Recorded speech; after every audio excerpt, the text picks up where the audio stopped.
تو دوسری خصوصیت اللہ نے اس کو یہ دی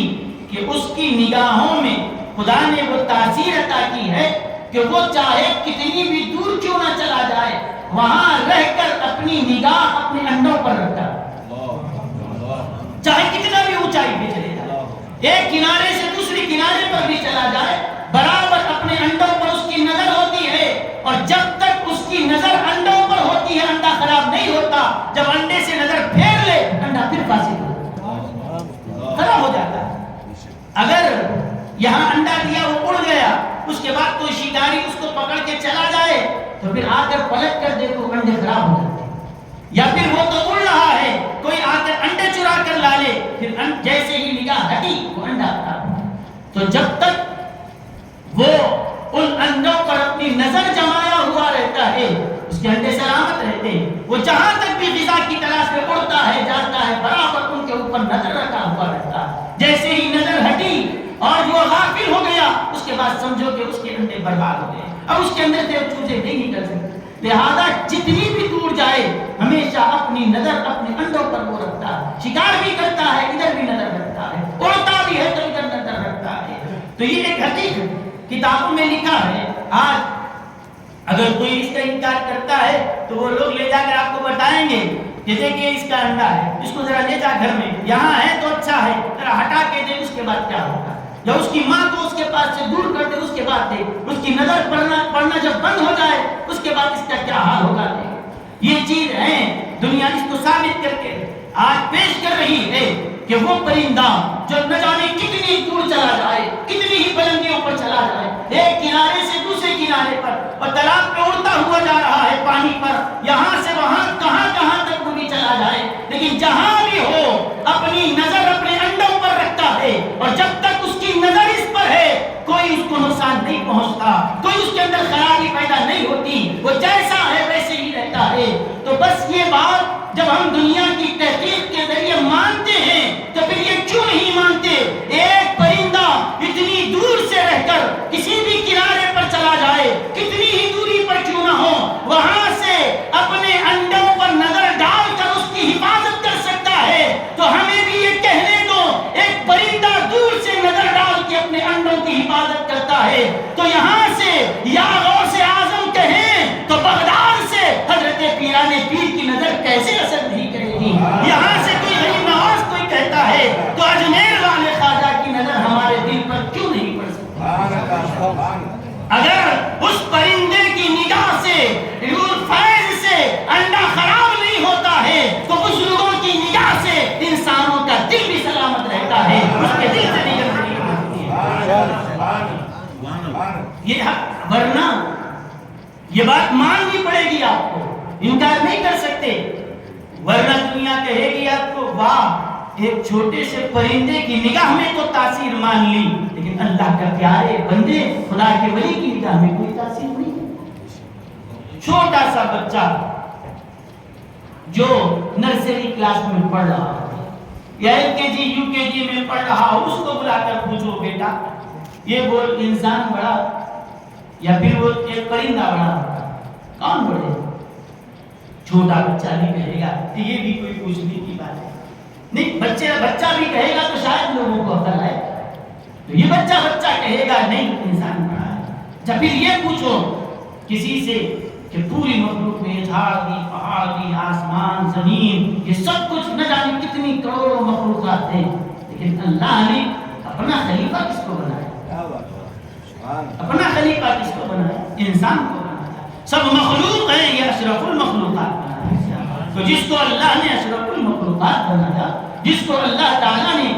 جس کے سر پر اپنی خلافت کا تاج رکھا ہے، آپ ایک پرندے کی نگاہ کی تاثیر تو مانتے ہو، اللہ نے جس کو خلافت سے سرفراز کیا اس کی نگاہ پہ تاثیر رہے گی۔ اسی لیے یہ جب پڑھیں گے دیکھیں گے تو پتا چلے گا کہ ایک پرندہ اپنی نگاہ سے اپنے انڈوں کی ایسی حفاظت کر سکتا ہے، تو تمہیں بھی یہ ماننا ہوگا نگاہ ولی نے یہ تاثیر دیکھی، بدلتی ہزاروں کی تقدیر دیکھی۔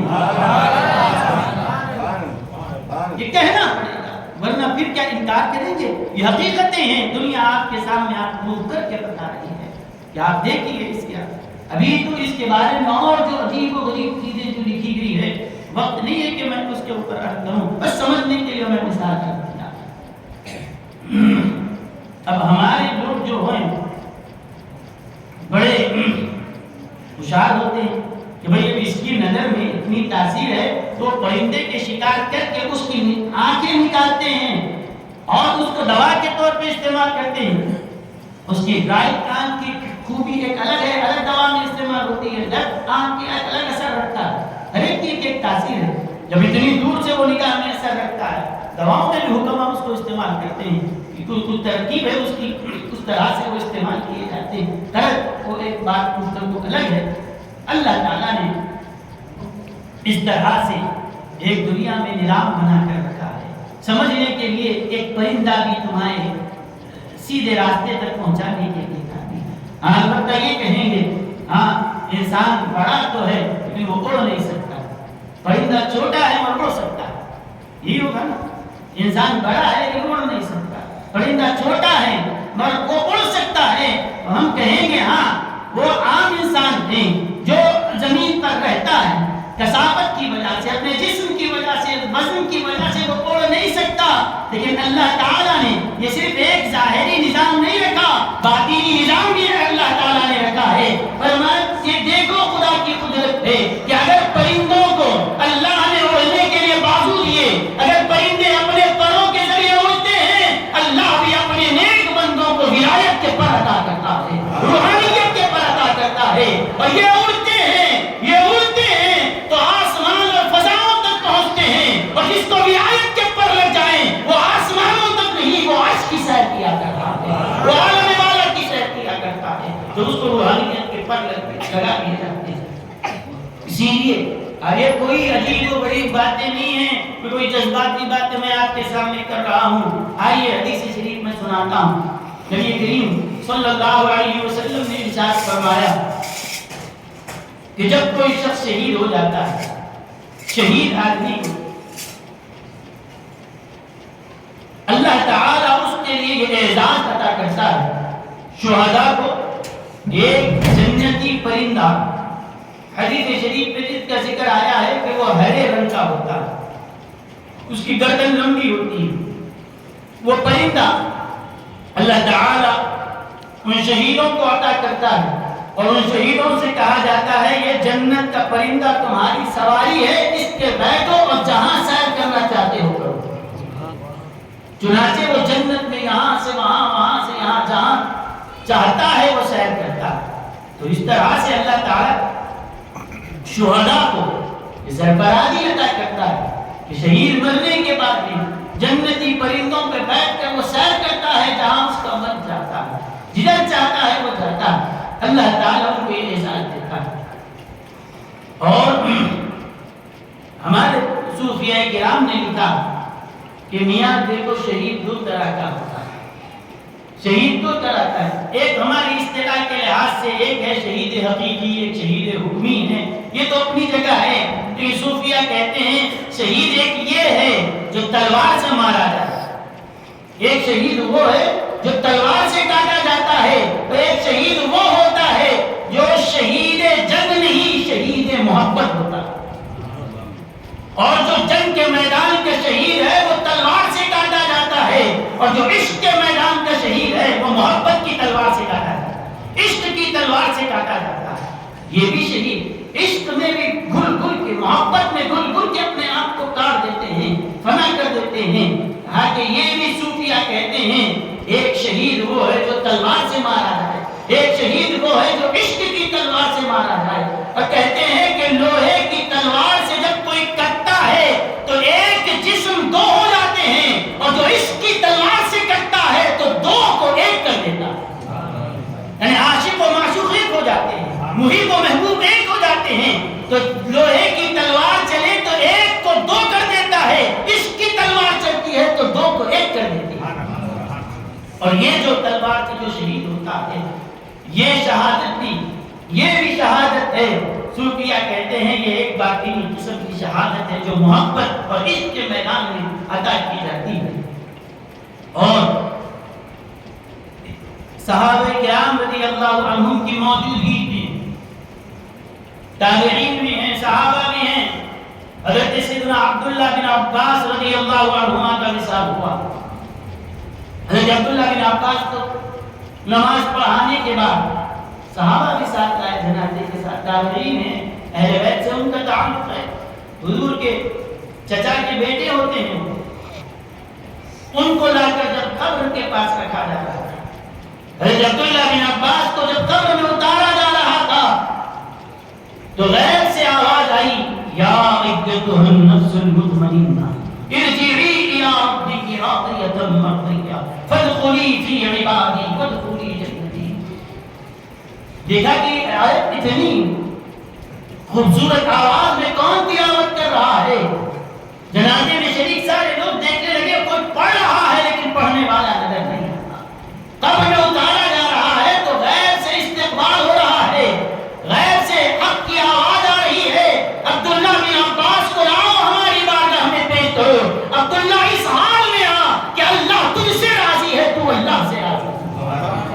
استقبال ہو رہا ہے. اس کے بعد صحابہ کہتے ہیں کہ ہم نے آسمان کی طرف دیکھا کہ سفید پرندوں کا ایک جھنڈ تھا جو حضرت عبداللہ بن عباس کی قبر کے اوپر گھیرا کیا. جنازے میں شریک تھے، وہ کون سی مخلوق تھی پتہ نہیں. اس کے بعد کہا کہ ایک اس میں سے ایک پرندہ اڑتا ہوا آیا اور ان کے کفن کے اندر داخل ہوا. کفن کے اندر داخل ہوا. اب تدفین کرنے کے لیے صحابہ ہیں رکے ہوئے ہیں کہ اب نکلتا ہے تب اب کیسے ہاتھ ڈال کر اس کو نکالا جائے. یہ کوئی عجیب مخلوق دکھ رہی ہے اور کوئی ایسا پرندہ تو نہیں ہے جو ہمارے پاس مکے مدینے میں پہلے سے نظر آتا ہو. عجیب قسم کا پرندہ نظر آیا اور سیدھا کفن کے اندر داخل ہو گئے. انتظار کرتے رہے، انتظار کرتے رہے، اب نکلے گا تب نکلے گا، اور نکالنا بھی ہاتھ ڈال کے مناسب نہیں سمجھے. لیکن اس کے بعد دیکھا کہ کوئی ایسا دکھ بھی نہیں رہا ہے کہ کفن کے اندر کوئی پرندہ بھی ہو. جو صاحب نماز پڑھائے تھے انہوں نے کہا کہ نہیں، یہ کوئی دنیا کی پرندہ نہیں، یہ غیبی معاملات ہیں، کسی کے ساتھ ان کو قبر کے اندر لے ڈالا. تو جو اس کے بعد سمجھایا کہ تم نے جو حدیثوں میں پڑھا ہے کہ اللہ تعالی جنتی پرندے دیتا ہے، اس پر بیٹھ کر یہ جہاں چاہتے ہیں سفر کرتے ہیں، جو حدیث میں پڑھا ہے عبداللہ بن عباس نے دکھا بھی دیا کہ اللہ تعالی ایسے اعزاز عطا کرتا ہے. تو یہ ایسی کوئی بات نہیں ہے کہ کوئی افسانے ہوں، کوئی کہانی کی کتابوں سے لا کر بیان کی جائے. یہ حقیقتیں ہیں، اس کو ماننا پڑے گا، ورنہ دنیا آپ سے سوال کرے گی پرندوں کی طاقتوں کو مانتے ہو، اللہ کے ولیوں کی طاقت کیوں نہیں مانتے. یہاں کہ یہ انسان ہے، ایک ولی نہیں، ایک مسلمان نہیں، ایک انسان بھی ہو تو وہ اس سے زیادہ، پرندے سے زیادہ وہ طاقت رکھتا ہے. اس سے زیادہ طاقتیں اللہ نے اس کو عطا کی. میرے بزرگوں اور دوستوں، حضرت